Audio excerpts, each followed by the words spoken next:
জয় গুরু জয় গোসাই। হুগলি মাহি চ্যানেলে আপনাদের সবাইকে স্বাগত জানাই। আমরা আজকে আলোচনা করব কেন ছোটবেলা থেকে আধ্যাত্মিক বই পড়া উচিত। Why should you read spiritual books from young age? What is spirituality? আধ্যাত্মিকতা কি? Why should we read spiritual books? কেন আমাদের আধ্যাত্মিক বই পড়া উচিত? আমরা এই ভিডিও থেকে জানতে পারবো what is spirituality? আধ্যাত্মিকতা কি? Why the spirituality is called as ব্রহ্মবিদ্যা? আধ্যাত্মিকতাকে ব্রহ্মবিদ্যা বলা হয় কেন? Why should we read spiritual books? কেন আমাদের আধ্যাত্মিক বই পড়া উচিত? What is spirituality? আধ্যাত্মিকতা কি? Spirit means self or Atman in Vedic philosophy. বৈদিক দর্শনে আত্মা মানে স্বয়ং বা আমি নিজে। Spirituality is to study about self or Atman. আধ্যাত্মিকতা হলো আত্মার সম্পর্কে নিজের সম্পর্কে অধ্যয়ন করা। What is there in self that we should study about it?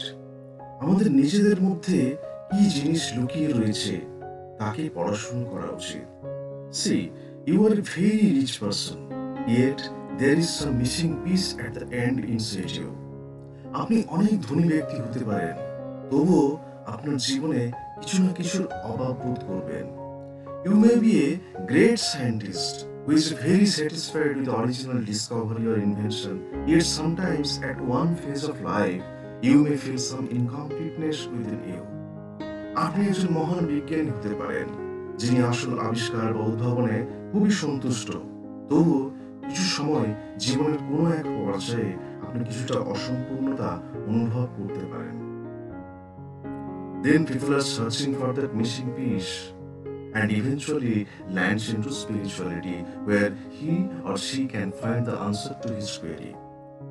তারপর সেই সব লোকেরা সেই অসম্পূর্ণতা যখন নিজের মধ্যে খুঁজে পায়, সেটাকে পরিপূর্ণতা পাওয়ার জন্য বা মানসিক শান্তি লাভের জন্য তারা আধ্যাত্মিকতার পথে আসতে বাধ্য হয়, যেখানে সে তার উত্তর খুঁজে পেতে পারে। Just like you study different subjects in schools and colleges, spirituality is also taught by a teacher often known as Guru. That's why it is called as ব্রহ্মবিদ্যা। আপনি যেমন স্কুল এবং কলেজে বিভিন্ন বিষয়ে পড়াশোনা করেন, তেমনি আধ্যাত্মিকতাও প্রায়শই গুরু নামক শিক্ষক দ্বারা পড়ানো হয়, তাই একে ব্রহ্মবিদ্যা বলা হয়। You are misguided often becomes disbeliever as there are some fake babas in the field. আপনি অনেক সময় এই বিভিন্ন ভুয়ো ধর্মগুরুর দেখে আধ্যাত্মিকতার প্রতি আস্থা হারিয়ে ফেলেন। Go to the roots. It is kept as pure as gold for you by some teachers. গোড়া থেকে শুরু করুন, দেখবেন কিছু গুরু আপনার জন্য সেই নলেজকে, সেই জ্ঞানকে সোনার মতো খাঁটি করে সুরক্ষিত করে রেখেছেন। Your deep desire will attract to that original teacher who can meet your query easily.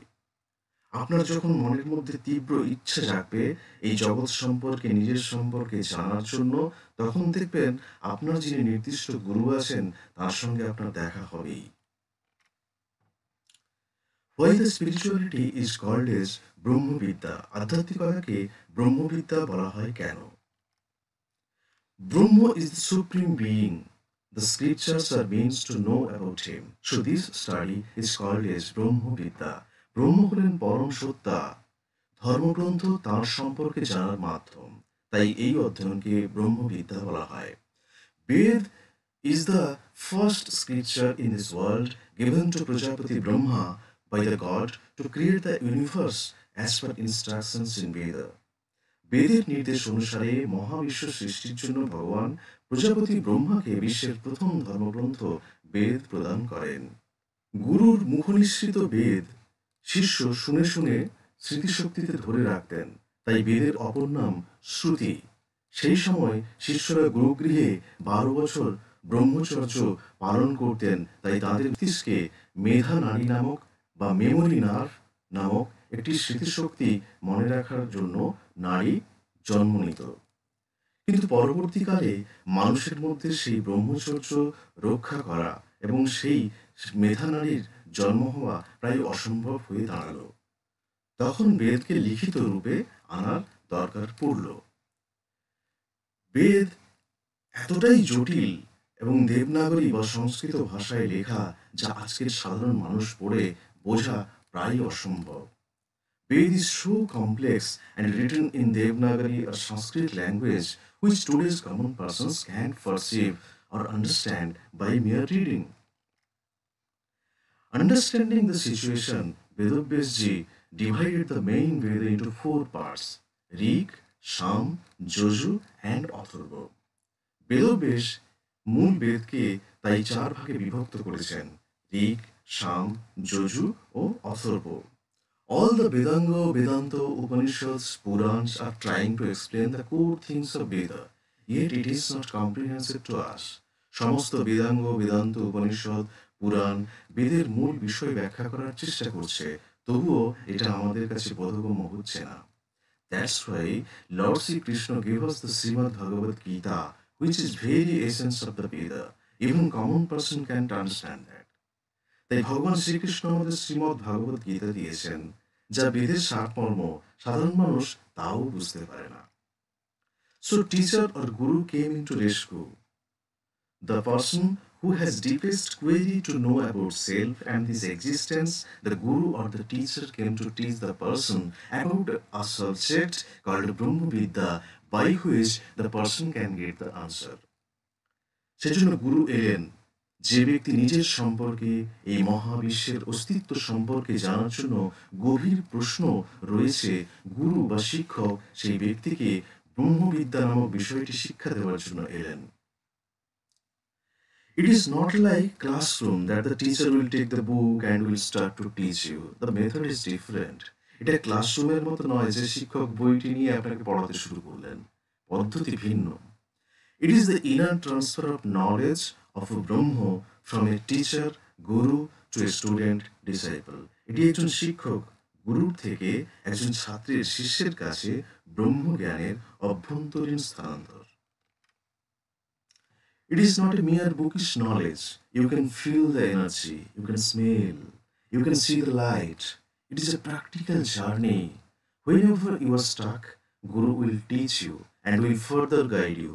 To do this, the Guru connects to you by initiation or Diksha, by which a part of energy is transferred within you by Guru to transfer the knowledge and experience. এটা নিছক বইয়ের জ্ঞান নয়, আপনি শক্তি অনুভব করতে পারবেন, আপনি গন্ধ অনুভব করতে পারবেন, ধ্যানের অন্তর্লোকে আপনি আলোর ঝলকানি দেখতে পারবেন। এটি একটি অন্তর্লোকে মানস যাত্রা। যখনই আপনি আটকে যাবেন, তখন গুরু আপনাকে শিক্ষা দেবেন, অন্তর্লোকে শিক্ষা দেবেন, আপনাকে আবার পথ দেখাবেন। এটি করার জন্যই গুরু আপনাকে দীক্ষার মাধ্যমে আপনার সাথে সংযোগ স্থাপন করেন, যার মাধ্যমে আপনার উত্তরণ হচ্ছে বা কোথাও আপনি আটকে যাচ্ছেন, সেই জিনিসটিকে তিনি বুঝতে পারেন এবং সেটাকে আরো সামনের দিকে এগিয়ে নিয়ে যাওয়ার জন্য চেষ্টা করেন। এবং কখনো কখনো তিনি আপনাকে বিভিন্ন জ্ঞান প্রদানের মাধ্যমেও অন্তর্লোকে তিনি আপনার সমস্ত বাধা বিপত্তিকে কাটিয়ে দেওয়ার চেষ্টা করেন। Why should we read spiritual books? কেন আমাদের আধ্যাত্মিক বই পড়া উচিত? When you are unable to read very complex scriptures, you have another option to read the books written by Guru or his principal disciples who are realized. আপনি যখন খুব জটিল ধর্মগ্রন্থগুলি পড়তে অক্ষম হন, তখন আপনার কাছে আরেকটা বিকল্প রয়েছেন। গুরু বা তার প্রধান শিষ্যরা যারা সেই ব্রহ্মকে উপলব্ধি করেছেন, তারা যেসব বইগুলো লিখে গেছেন সেসব বইগুলো পড়া উচিত। Also give answers to your main queries. সেখান থেকেও আপনি স্ক্রিপচার্সে যা যা লেখা আছে তার কিছু অংশ আপনি ওখানে পাবেন। It is like you are starting from nursery by reading those books to start to know about the basics of spirituality, and when gradually you are matured and trained, you can start to read scriptures little by little. Even the life story of Guru is like starting scripture. এই বইগুলো আপনার মধ্যে একটা basic বা একটা মূল ভিত্তি তৈরি করে দেবে। এর মাধ্যমে আপনি আধ্যাত্মিকতার মূল বিষয়গুলি সম্পর্কে ধীরে ধীরে জানতে পারবেন এবং যখন আপনার এগুলি জানা হবে, তখন আপনি ধীরে ধীরে মূল যে ধর্মগ্রন্থগুলো, যেগুলো সংস্কৃত ভাষায় লেখা, সেগুলো ধীরে ধীরে পড়ে বোঝার চেষ্টা করতে পারবেন। এমনকি গুরুর জীবন কাহিনীও শাস্ত্র অধ্যয়নের মতো, কারণ গুরুর জীবন শাস্ত্র মেনে চলে। Hence, you should start your spiritual journey or knowing about self by reading many books which are simple in language which you can understand. তাই আপনার এই বইগুলো পড়ার মাধ্যমে, যে বইগুলো খুব সহজ ভাষায় লেখা, সেগুলো পড়ে বুঝে আপনার আধ্যাত্মিক যাত্রা শুরু করা উচিত। এমনটি নয় যে শাস্ত্র খুবই কঠিন বা খুবই বোধগম্য নয় বলে আপনি স্পিরিচুয়াল যাত্রা বা স্পিরিচুয়াল জার্নি আপনি শুরু করবেন না। Nowadays, people are very busy to earn the material things. He earns for family, he fulfill their needs. At the fag end of life, when his physical power is gone, he can't work anymore, gets negligence from the persons for whom he has devoted his whole life. He looks inside. Who I am? Why I am here? Why was I serving my family? Is this illusion or Maya? Who has created this grand universe with so many natural resources? Alas, now when he wants to study the Brahmavidya, his body is not helping, the body is sick, the mind is feeble, and he realizes that all his life has gone into vain. এখন মানুষ উপার্জন এবং বস্তুগত জিনিস আহরণের জন্য খুব ব্যস্ত। তিনি তার পরিবারের জন্য উপার্জন করছেন, তিনি তাদের প্রত্যেকটি চাহিদা পূরণ করার চেষ্টা করছেন। এই করতে করতে যখন জীবনের শেষ প্রান্তে তার নিজের শরীর এবং মানসিকভাবে তিনি খুবই দুর্বল হয়ে পড়েন, তখন তিনি সারা জীবন যাদের জন্য তিনি কাজ করেছেন, জীবনটাকে উৎসর্গ করেছেন, তাদের কাছ থেকেই দেখবেন অবহেলা পাচ্ছে। সে তখন নিজের ভেতরের দিকে তাকিয়ে ভাবছে যে আমি কে, আমি এখানে কেন, আমি এদের এইসব পরিবারের আমার সদস্যদের সেবা করছিলাম। এটাই কি মায়া? কে এই এত প্রাকৃতিক সম্পদ দিয়ে এত বড় বিশ্ব মহাবিশ্ব সৃষ্টি করেছেন? তার তখন সেই জিজ্ঞাসা তার মধ্যে ডেভেলপ করছে, তার মধ্যে জিজ্ঞাসা আসছে। কিন্তু এখন যখন সে ব্রহ্মবিদ্যা অধ্যয়ন করতে চাইছে, তখন তার শরীর সাহায্য করছে না। কেন? শরীর অসুস্থ, মনটা দুর্বল, আর সে বুঝতে পারছে যে তার সারাটা জীবন বৃথা হয়ে গেল। So Brahmavidya or spiritual study should be started from very young age. Then you will do every work as service or seva to all, be it family members or other fellow beings.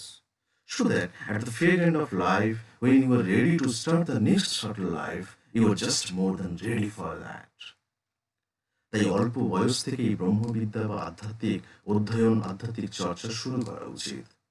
তারপর দেখবেন আপনি প্রতিটি কাজই করছেন সকলের সেবা হিসাবে, তা পরিবারের সদস্য হোক বা অন্য কেউ। এবং জীবনের শেষ প্রান্তে আপনি যখন পরবর্তী সূক্ষ্ম জীবনের জন্য আপনি জার্নি শুরু করবেন, যাত্রা শুরু করবেন, তার জন্য দেখবেন আপনি বহু বছর ধরে আপনি প্রস্তুতি নিয়েছেন। Will you study spiritual books from today? তাহলে কি আজ থেকে আপনি আধ্যাত্মিক বই পড়া শুরু করবেন? I know you don't have time. আমি জানি আপনার সময় নেই। Don't worry, আপনি চিন্তা করবেন না। Just plug on the headphone in your ear and listen to the spiritual book reading from this platform. Congratulations, your Brahmavidya study has been started. আপনি চিন্তা করবেন না, এই প্ল্যাটফর্ম থেকে আপনি এই বইগুলো আমরা পড়াশুনো করছি, আপনি শুনুন এবং তার মাধ্যমেই আপনার আধ্যাত্মিক বিদ্যা চর্চা শুরু হবে। ধন্যবাদ আপনাদের মূল্যবান সময় দেওয়ার জন্য। Thank you so much for listening and investing your valuable time and energy. May God bless you. Joy Guru, Joy Gosai.